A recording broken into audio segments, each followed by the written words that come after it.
जोङो बयबो नुदों एपिएससिआ खुंफुंनाय एग्जामाव जोंनि हालाम आरो बर' फरायसाफोरा गोबां जाफुंसार जादों।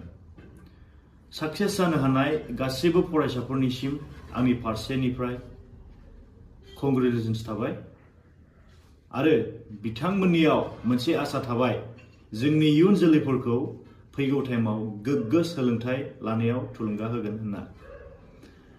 दा जोङो थांनाय 5 बोसोराव नायहरोब्ला नुयो बर' हारि हिसाबै आरो बिटिसिआव फ्राय आगोलनिफ्राय रुजुनायाव जोङो नुयो मोजांनिफ्राय मोजांसिन जाबोदों।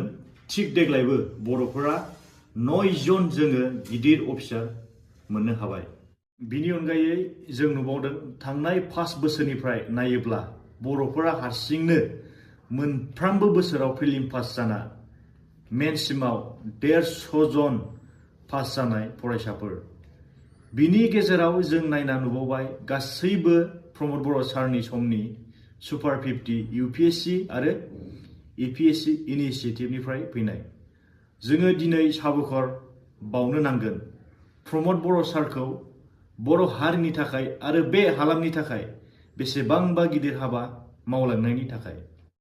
आरो बिनि अनगायैबो जों नायबा नुबावो गासै प्रमद बर' सारनि बिथांनि सरकारनि टाइमाव हाबा मावलांनायखौ बिजिरोब्ला जोंनि हालामाव शान्ति लाबोनाय, हारिजों हारि दाङाबाजि गैयै, मेला फेस्टिभेल गैयै, जौ जुवानि मेला गैयै, खमैबो 500नि बारा जोंनि फरायसाफोरखौ डक्टर इन्जिनियारनि थाखाय फ्रि कचिं होनाय, 500नि बारा यूपीएससीनि थाखाय कचिं होलांनाय, स्किल एन्ड लाइभलिहुडनि थाखाय खामानि मावलांनाय, बेफोर गासैबो हाबाफारियानो बर' हारिखौ ससाइटिखौ मोनसे सेपआव लाबोदोंमोन, मोजां मोनसे ससाइटि दानायनि थाखाय।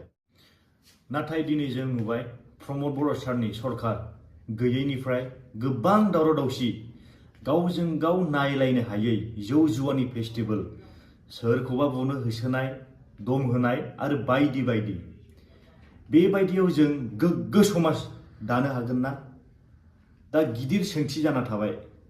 दिनै गासैबो हारि हारिसाफोरा गोसोखाङो बै 5 बोसोरनि सान्थिखौ आरो हास्थायफिनगासिनो। आं दिनै बारा बुंथिला, फैबाय थानाय समाव गोलाव आरो गोथौयै सावरायनोसै। फैबाय थानाय समाव बयनिबो जिउआ जाफुंसार जाथों बेखौनो आनान गसाइनाव आरज गाबहरबाय आरो बयबो समाजनि हारिनि खामानि मावलांनो आवगायबोगोन बेखौ आसा थाबाय। थेंक इउ, गोजोन्थों। जय बर' हारिनि, जय यूपीपीएलनि, जय प्रमद बर' सारनि।